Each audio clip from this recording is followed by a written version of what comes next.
আসসালামু আলাইকুম, কি অবস্থা সবার? আশা করি নিশ্চয়ই ভালো আছেন। তো আবারও চলে আসলাম নতুন আরেকটা টেকনিক্যাল অ্যানালাইসিস ভিডিও নিয়ে। তো গতকালকে আমি কোনো ভিডিও পাবলিশ করিনি, অর্থাৎ কোনো নতুন অ্যানালাইসিস দেইনি। এটা দেইনি এই কারণে, যারা আমার লাস্ট ভিডিওটা দেখেছেন অ্যানালাইসিসের, সেটা গোল্ডের উপর ছিল। তো আপনারা যদি দেখেন, এটাই ছিল আমাদের লাস্ট অ্যানালাইসিস। এখন পর্যন্ত মার্কেট কিন্তু ওই রেশিওগুলোর ভেতরেই মুভমেন্ট করতেছে। তাই নতুন করে আসলে অ্যানালাইসিস পাবলিশ করার মতো প্রয়োজনীয়তা অনুভব করিনি। তো যাই হোক, আজকে আবারও গোল্ড নিয়ে কথা বলবো। আমরা দেখার চেষ্টা করব যে আজকের দিনে আমাদের গোল্ডের ট্রেডিং প্ল্যান কেমন হওয়া উচিত, এবং মার্কেট সেন্টিমেন্ট নিয়েও আমরা একটু আলোচনা করার চেষ্টা করব। তো সব কিছু মিলিয়ে ভিডিওর শুরুতেই যেটা বলতে চাই যে আজকে সহ আগামী বেশ কয়েকদিন বেশ কিছু ফান্ডামেন্টাল ইস্যু রয়েছে মার্কেটে। তাই যারা অল্প পরিমাণ ব্যালেন্স নিয়ে ট্রেড করেন, ছোট ছোট ট্রেডার যারা রয়েছেন, তারা চেষ্টা করবেন আগামী 2-3 দিন ট্রেডিং এড়িয়ে চলার। কারণ আগামী 2-3 দিনে মার্কেটটাকে একটু এলোমেলো অবস্থায় আপনারা দেখতে পারেন, এবং অনেক সময় টেকনিক্যাল অ্যানালাইসিস ফল করার সম্ভাবনা রয়েছে এই আগামী 2-3 দিনে। তো চেষ্টা করবেন যারা ছোট ছোট ব্যালেন্স নিয়ে ট্রেড করেন, তারা যদি সম্ভব হয় আগামী 2-3 দিন ট্রেড থেকে নিজেকে বিরত রাখার জন্য। তো যাই হোক, চলুন আমরা মূল টপিকের উপর আলোচনা করি যে আমরা আজকের দিনে গোল্ডে আমাদের ট্রেডিং প্ল্যানটা কেমন হওয়া উচিত। তো আমাকে একটু সময় দিবেন, আমি আজকের দিনের সাপোর্ট, রেসিস্ট্যান্স এবং ট্রেন্ড লাইনগুলো ড্র করে নিচ্ছি।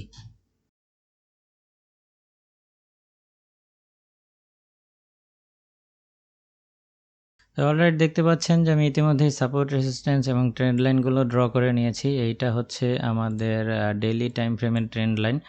তো বর্তমানে মার্কেট কিন্তু আমাদের লাস্ট ট্রেন্ড লাইন যেটা ছিল, যে শর্ট টার্মের জন্য যে ট্রেন্ড লাইনটা ফলো করতেছিল, সেটা ছিল এটা ইতিমধ্যেই ব্রেকআউট দিয়ে দিয়েছে মার্কেট, এবং মার্কেট কিন্তু ব্রেকআউট দেওয়ার পর প্রাইস কিন্তু উপরেই সাস্টেন করতেছে এখন পর্যন্ত। তো আমরা লাস্ট 2-3 দিন যাবৎ কিন্তু ডলারকে একটু উইক পজিশনে দেখতেছি, অর্থাৎ ডলার ক্রমশই তার অবস্থান হারাচ্ছে। ডলার যে স্ট্রং একটা অবস্থান ধরে রেখেছিল মার্কেটে, ওই অবস্থানটা কিন্তু এখন আর নাই, ডলার যথেষ্ট উইক পজিশনে চলে গেছে। তো এইখান থেকে বর্তমানে আমাদের যে ট্রেডিং প্ল্যানটা হওয়া উচিত, ডলার যদি ক্রমশই উইক হয়, তাহলে কিন্তু গোল্ড কিংবা ডলারের বিরুদ্ধে অন্যান্য পেয়ারগুলোকে আমরা একটু ব্রেকআউট পজিশনে দেখতে পাবো, কিংবা বুলিশ ট্রেন্ডের দিকে কিন্তু আমরা দেখতে পারি।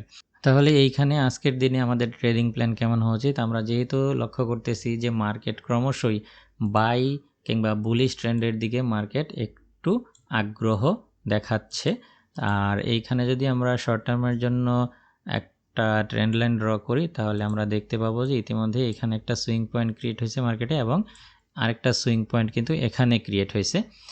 এবং আমরা লক্ষ্য করেছি যে এইখানটায় আপনারা যদি দেখেন যে এইটা ছিল আমাদের লাস্ট হচ্ছে রেসিস্ট্যান্স জোন, এটা শর্ট টার্মের জন্য। এখান থেকে বারবার প্রাইস হচ্ছে গিয়ে বাধা পেয়ে নিচে নামছে, এবং রানিং ক্যান্ডেলটাও এই রেসিস্ট্যান্স জোনটাকে ভাঙার জন্য চেষ্টা করতেছে। তো আমরা আজকের দিনে যেহেতু মার্কেট বুলিশ ট্রেন্ডের দিকে কিংবা বুলিশ মুভমেন্টের দিকে ইন্টারেস্ট দেখাচ্ছে, আমরা অবশ্যই চেষ্টা করব আজকের সারাদিনে আমরা বাই ট্রেড ওপেন করার জন্য। যে কোনোভাবেই আমরা বাই সিগন্যাল খোঁজার চেষ্টা করব। তো যেমনটা হয়, মার্কেট বর্তমানে যেই অবস্থানটায় রয়েছে, এই জায়গা থেকে বাই করাটা একটু ঝুঁকিপূর্ণ হতে পারে, কারণ মার্কেট কিন্তু এখন পর্যন্ত ওইভাবে প্রাইস কারেকশন করে নাই। একটু আগে অর্থাৎ সকালের দিকে এই দিকটায় প্রাইস কারেকশন করেছিল। যারা ওই সময় বাই সিগন্যাল কিংবা বাই ট্রেড নিতে পেরেছেন, তাদের ট্রেডগুলো ঠিক আছে, কিন্তু এখন এইখান থেকে মার্কেট যথেষ্টই মুভমেন্ট করেছে, আমাদের অপেক্ষা করতে হবে কারেকশনের জন্য। তো এইখান থেকে আপনারা বাই যেমনটা করতে পারেন। তো এই যে এরিয়াটা এখানে দেখতে পাচ্ছেন যে এখানে লাস্ট ভালো একটা প্রাইস রিজেকশন দিয়েছিল এই এরিয়া থেকে মার্কেট। তো যদি এই এরিয়ায় আসে, তাহলে এখান থেকে একটা সেল নিতে পারেন, আর এটা সেলগুলো হবে খুবই ছোট টার্গেটের জন্য, শর্ট টার্মের জন্য সেটা 10 পিপস 20 পিপস এরকম টার্গেট নিয়ে সেল করতে পারেন। তবে আমি সেল করার পরামর্শ দিচ্ছি না, এটা করতে চাইলে করতে পারেন যারা স্ক্যালপার ট্রেডার। স্ক্যালপাররা তো সব জায়গা থেকেই ট্রেড নিয়ে থাকেন, আর যারা সুইং ট্রেড করবেন তারা অবশ্যই চেষ্টা করবেন এই প্রাইসটাকে কারেকশন করতে দেওয়ার জন্য, অর্থাৎ প্রাইসটা কারেকশন করে যদি এই বর্তমানে এইটা যদি উপরে চলে যায়, তাহলে সাপোর্ট হবে, এখন পর্যন্ত রেসিস্ট্যান্স হিসেবে কাজ করতেছে। এই এরিয়াতে আসলে যদি প্রাইস কারেকশন করে আসে তাহলে এখান থেকে একটা বাই নিতে পারেন, টার্গেট হতে পারে এই পর্যন্ত। আর এই চার্টের ভেতরে নিরাপদ বাই জোনগুলো যদি আপনারা খুঁজতে চান তাহলে মার্কেট যখন এই সুইং পয়েন্টের দিকে প্রাইস কারেকশন করে আসার চেষ্টা করবে, যেটা এখানে বর্তমানে রেজিস্ট্যান্স জোন হিসেবে সাপোর্ট জোন হিসেবে কাজ করতেছে। তো মার্কেট যখন প্রাইসটা কারেকশন করে এই দিকটায় চলে আসবে, অর্থাৎ এই দিকটায় চলে আসবে, তখন এইখান থেকে আপনারা এই দিকটা থেকে আপনারা বাই নিতে পারেন। প্রাথমিক টার্গেটটা এরিয়া হতে পারে এবং পরের টার্গেটটা এই এরিয়া পর্যন্ত হতে পারে।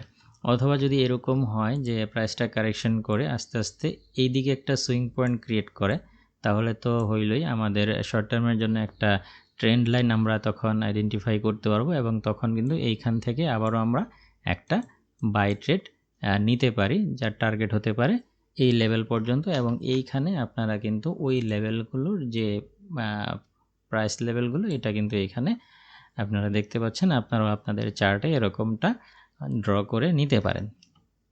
তাহলে আমরা আজকের দিনে যে ট্রেডিং প্ল্যানটা দেখতে পাচ্ছি সেটা হচ্ছে যে মার্কেটকে বর্তমানে যে অবস্থানে আছে এখান থেকে বাই করাটা ঝুঁকিপূর্ণ বলেই মনে করি। তবে হ্যাঁ, অবশ্যই আমাদেরকে আজকে বাই সিগন্যাল খুঁজতে হবে, আমরা চেষ্টা করব বাইয়ের দিকে থাকার। তাহলে সেই ক্ষেত্রে আমরা যেটা করতে পারি যে প্রাইস কারেকশন করে যদি এখানেই সারাদিন বা লং টার্ম প্রাইস যদি এরকম সাস্টেন করতে থাকে, যদি এই লেভেলটাকে না ভাঙে, এখানে যদি অনেকগুলো ক্যান্ডেল ক্রিয়েট করে প্রাইস রিজেক্ট করে, তাহলে আমরা এখান থেকে রিজেকশন ক্যান্ডেল পেলে বাই নিয়ে এই টার্গেট পর্যন্ত ওয়েট করতে পারি।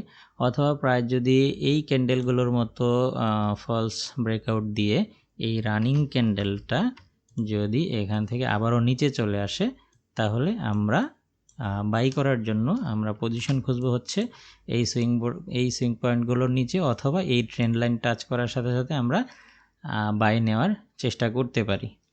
তো ওকে, আমার মনে হয় আপনারা বুঝতে পেরেছেন। তো টার্গেটগুলো কিন্তু এই লেভেলগুলো পর্যন্ত হতে পারে, হ্যাঁ। আর যখন এই লেভেলগুলোতে যখন আপনারা বাই করবেন তখন অবশ্যই চেষ্টা করবেন যে স্টপ লসগুলো এই সুইং পয়েন্টগুলোর নিচে সেট করতে পারেন, অথবা এই দিকটার নিচে আপনারা এই এরিয়াগুলোর নিচে স্টপ লসগুলো সেট করতে পারেন। আর যদি গোল্ড পেয়ারটা আমাদের এই লেভেলটাকে ব্রেকআউট করে দেয়, তাহলে কিন্তু আমরা ধীরে ধীরে গোল্ডকে একটা লং টার্মের জন্য বুলিশ ট্রেন্ডের দিকে মুভ করতে দেখতে পারি। তো আশা করি আপনারা বুঝতে পেরেছেন। এই ছিল আজকের গোল্ডের অ্যানালাইসিস। তো ভিডিও শুরুতে যেমনটা বলছিলাম, আগামী 2-3 দিন মার্কেটকে একটু এলোমেলো পজিশনে আপনারা দেখতে পারেন। এই সময়ে অনেক সময় আপনারা হয়তো লক্ষ্য করবেন যে টেকনিক্যাল অ্যানালাইসিসগুলো ঠিকভাবে কাজ করতেছে না। তাই চেষ্টা করবেন যে যাদের ব্যালেন্স কম তারা যেন আগামী 2-3 দিন ট্রেড অফ রাখেন, কিংবা অফ রাখতে পারলে ভালো হয়, কারণ এই সময়টায় ছোট ছোট ব্যালেন্সগুলো মার্কেট জিরো করে দিতে পারে। কারণ বেশ কিছু ফান্ডামেন্টাল ইস্যু রয়েছে যা পর্যায়ক্রমে আমি আমার চ্যানেলে সময় সুযোগ হলে আলোচনা করার চেষ্টা করব। তো যাই হোক, আজকের ভিডিও এই পর্যন্তই। দেখা হবে পরবর্তী কোনো ভিডিওতে অন্য কোনো টপিক নিয়ে। সেই পর্যন্ত আপনি ভালো থাকুন, সুস্থ থাকুন। আল্লাহ হাফেজ।